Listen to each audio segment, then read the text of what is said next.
अस्सलाम वालेकुम। मेरा नाम है अंजुम खान और डायबिटीज़ बाय हार्ट के प्लेटफॉर्म से आज हम मौजूद हैं डॉक्टर मोहम्मद सलीम खान के साथ। आपका ताल्लुक पिछले 10 साल से Aga Khan university and hospital Karachi से वाबस्ता है और बतौर फॉर द फर्स्ट टाइम अब वो अपनी खिदमत सरअंजाम दे रहे हैं हैदराबाद में भी as a consultant diabetologist and endocrinologist. आज हम बात करेंगे एक बहुत ही सेंसिटिव टॉपिक के ऊपर जो कि है insulin.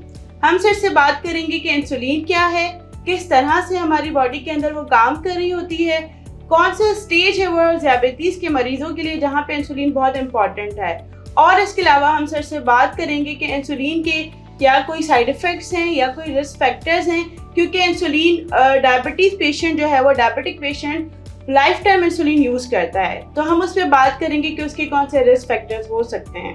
Thank you so much sir, आज आपने अपने बिजी शेड्यूल से टाइम निकाला, हमें अपना टाइम दिया है, जिस पे सर आज हम बहुत ही इम्पोर्टेंट डिस्कशन करने जा रहे हैं डायबिटीज़ पेशेंट से रिलेटेड।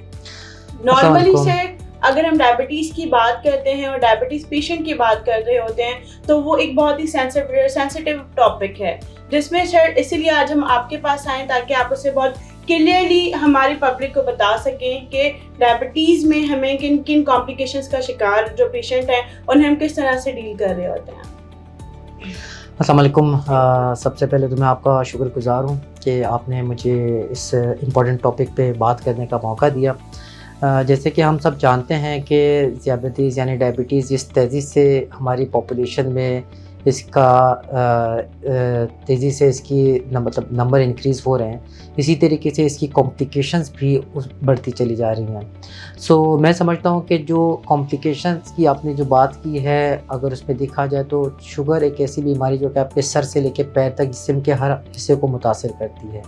इन चीज़ों से बचने के लिए ज़रूरी है कि हम इस तरह के अवेयरनेस प्रोग्राम जो कि आप लोगों ने स्टार्ट किए हैं, इन प्रोग्राम्स को कंटिन्यू रखें, लोगों को इस बारे में बताया जा सके कि हम किस तरीके से इससे बच सकते हैं और किस तरीके से इसका इलाज मुमकिन है। सर आज जो हम आपसे बात करना चाह रहे हैं वो बेसिकली इंसुलिन के ऊपर बात कर रहे हैं, जहाँ पे हम डायबिटीज़ के पेशेंट की बात कर रहे होते हैं और जहाँ पे इंसुलिन का नाम आ जाता है तो सर आपको पता है पेशेंट जो है वो बहुत ज़्यादा डर जाते हैं इंसुलिन का नाम सुन के। उन्हें लगता है कि इंसुलिन जो है वो बस लास्ट स्टेज है डायबिटीज़ की। उसके अलावा अगर हम बात करें तो वो इस चीज़ से डर रहे होते हैं कि डेली बेसिस पे हमें एक इंजेक्शन लगाना पड़ेगा।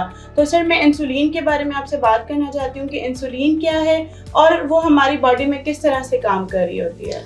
अच्छा देखिए, इंसुलिन जो है वो एक हार्मोन होता है जो कि हमारा लबलबा यानी कि पैनक्रियाज बनाता है।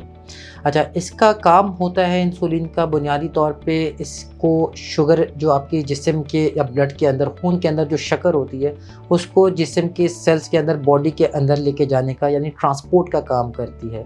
यानी कि आप ये समझ लें कि जो हम इंसान में लबलबा होता है वहाँ से इंसुलिन निकलती है, बनती वहीं पर है, और ये उस वक़्त निकलती है जब हमारे जिस्म से सिग्नल जाते हैं। यानी कि अगर हम कोई खाना खाते हैं तो वो खाना नीचे बॉडी में पैनक्रियाज को सिग्नल पहुंचाता है, वो सिग्नल पैनक्रियाज को ऑर्डर करता है कि आपने इंसुलिन निकालनी है, और वो इंसुलिन जब निकलती है तो वो ऑटोमेटिकली ब्लड में जो शुगर मौजूद होती है उसको पकड़ के आपकी बॉडी के सेल्स के अंदर तक लेके जाती है। इसका बुनियादी काम ये होता है कि आपकी शुगर जो आपके बॉडी के सेल्स तक जाएगी ताकि आपकी जो बॉडी है वो सही तरीके से काम कर सकेगी, सही तरीके से अपना फंक्शन परफॉर्म कर सकेगी। यानी कि ये जब दिमाग तक शुगर को अगर पहुंचाएगी तो दिमाग में उसके जो फंक्शन होते हैं वो किए जा सकते हैं। इसी तरीके से आँखों में भी, इसी तरीके से जिस्म के दूसरे से यानी कि जिगर यानी गुर्दा, दिल, सब हिस्सों में शुगर की ज़रूरत होती है। टू सम एक्सटेंट आपको वो पहुंचानी पड़ती है।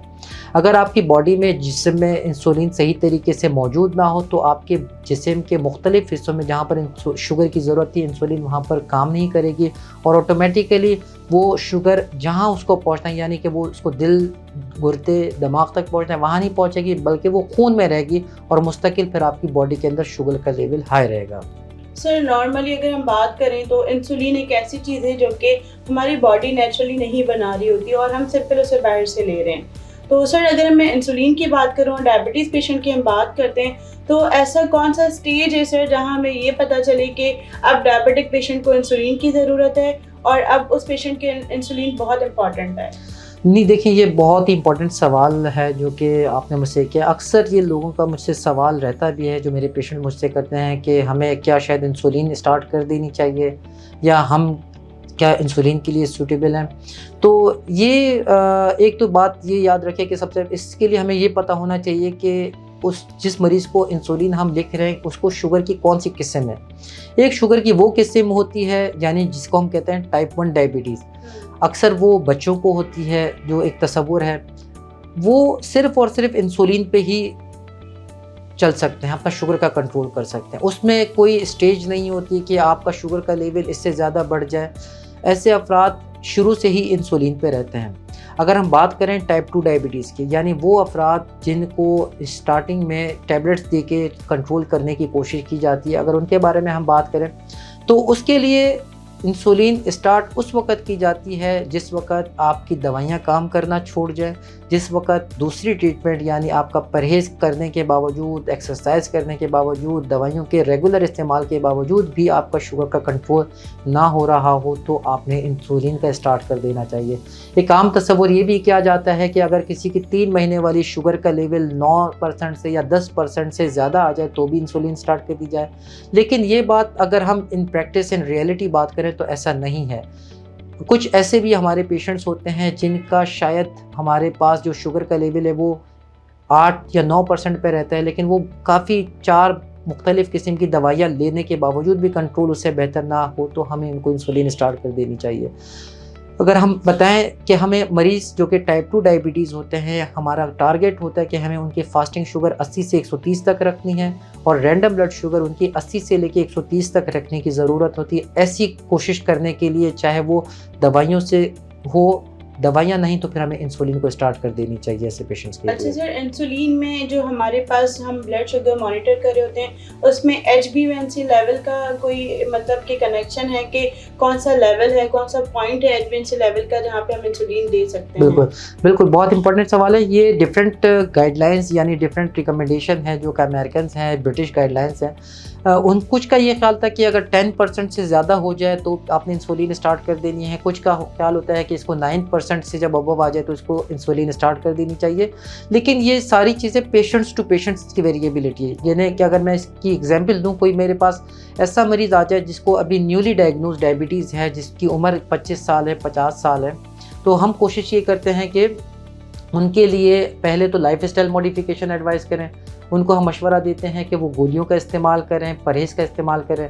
अगर उसके बावजूद अगर उस ट्रीटमेंट के साथ यानी लाइफस्टाइल मॉडिफिकेशन के साथ और गोलियों के साथ उसका कंट्रोल अच्छा हो जाता है तो फिर हमें उनको इंसुलिन देने की ज़रूरत नहीं है। हम उन्हीं मेडिकेशंस के साथ और लाइफस्टाइल मॉडिफिकेशन के साथ डायबिटीज़ को बेहतर कंट्रोल कर सकते हैं। ओके सर, मेरा आखिरी सवाल ये है कि जहाँ पे इंसुलिन की हम बात करें, वो पेशेंट जो डायबिटिक पेशेंट इंसुलिन लगा रहे होते हैं, तो सर उसमें एक चीज़ ये आ जाती है कि हम अपनी स्किन के अंदर उसे ले रहे हैं, प्रिकल कर रहे हैं निडल को, तो सर उसकी कोई रिस्क फैक्टर हैं और इंसुलिन का कोई साइड इफ़ेक्ट है डायबिटिक पेशेंट के लिए? ये बहुत ही मैं समझता हूँ कि इम्पोर्टेंट आपने सवाल किया है, जो कि शायद हमारे पेशेंट्स को भी इस बारे में मालूम होना चाहिए। जैसे अगर मैं आपको बताऊँ कि जो इंसुलिन लगाना है उसके अगर मैं इन जनरल बताऊँ 2 किस्म के उसके साइड इफ़ेक्ट्स हो सकते हैं। साइड इफ़ेक्ट तो नहीं, लेकिन शायद मैं ये कहूँगा कि अगर इंसुलिन को सही तरीके से अगर इस्तेमाल ना किया जाए तो ये पेचीदगियाँ या ये परेशानियाँ हमारे मरीज़ को हो सकती हैं। एक तो वो साइड इफ़ेक्ट जो कि लोकल होते हैं, दूसरे वो साइड इफ़ेक्ट्स जो कि सिस्टमिक होते हैं, यानी कि इंसुलिन जिस जगह लगाते हैं उसके साइड इफ़ेक्ट्स अलग होते हैं और जब जिस्म के अंदर इंसुलिन जाती है वो डिफरेंट इफ़ेक्ट्स प्रोड्यूस करती है।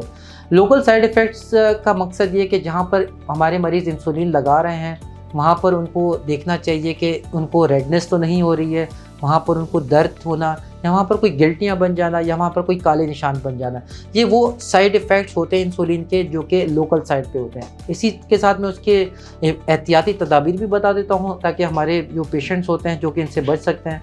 वो ये कि इंसुलिन जब भी लगाएं तो ख्याल करें कि एक जगह पे बार बार इंसुलिन का इस्तेमाल ना हो। इंसुलिन की नीडल का देखें कि उसका बहुत रेगुलर, बहुत रोज़ाना इस्तेमाल भी आपको ये साइड इफ़ेक्ट बना सकता है, यानी कि वहाँ पर ज़ख़म का हो जाना, रेडनेस, काले निशान पड़ जाना। इसी के साथ साथ इंसुलिन का टाइमिंग आपको पता नहीं चाहिए कि आप कौन सी इंसुलिन इस्तेमाल करें, क्योंकि हर इंसुलिन मुख्तलिफ असरात दिखाती है। कुछ ऐसी इंसुलिन होती है जो कि खाने से कोई 5 मिनट पहले, कुछ ऐसी होती है जो कि खाने से 15 से 20 मिनट पहले भी इस्तेमाल की जाती है। तो ये एहतियात करके हम बच सकते हैं। फिर हम बात करते हैं वो साइड इफ़ेक्ट जो कि सिस्टमिक होते हैं, यानी कि इंसुलिन जब जिस्म में जाती है, क्या उससे कोई कॉम्प्लिकेशंस हो सकती हैं?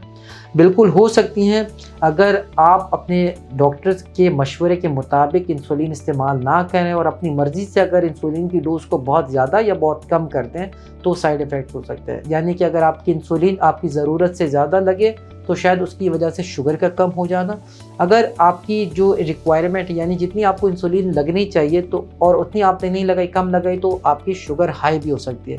तो इसमें जो सबसे जो परेशान कौन साइड इफ़ेक्ट होता है वो होता है हाइपोग्लाइसीमिया, यानी शुगर का लो हो जाना। और शुगर का लो हो जाने का कट ऑफ होता है 70 से कम। अगर किसी की शुगर आ जाती है तो इसको कहते हैं हम लो। और अगर मरीज़ को इस तरह की प्रॉब्लम्स यानी लो ब्लड शुगर बार बार हो रही है इंसुलिन पे, तो उनको चाहिए कि वो अपने डॉक्टर से रब्ता करें और अपनी डोजेस को एडजस्ट करें अपने शुगर के लेवल के हिसाब से। Thank you so much sir. Sir, आपने हमें बहुत अच्छे से हमें इस चीज़ का पता चल गया है कि इंसुलिन बेसिकली है क्या और ऐसे कौन से स्टेज है जहाँ पे डायबिटीज़ के जो मरीज़ हैं उनको इंसुलिन की ज़रूरत पड़ती है, और हमें ये भी पता चल गया कि इंसुलिन के कौन से साइड इफ़ेक्ट्स हैं और कौन से रिस्क फैक्टर हैं। तो हमें इन चीज़ों के बारे में बहुत अच्छे से सर ने बहुत क्लियरली हमें इस चीज़ का बता दिया है। Thank you so much. Thank you. ये मैसेज मुफाद आमा के लिए CCL फार्मास्यूटिकल्स की जानिब से पेश किया गया है।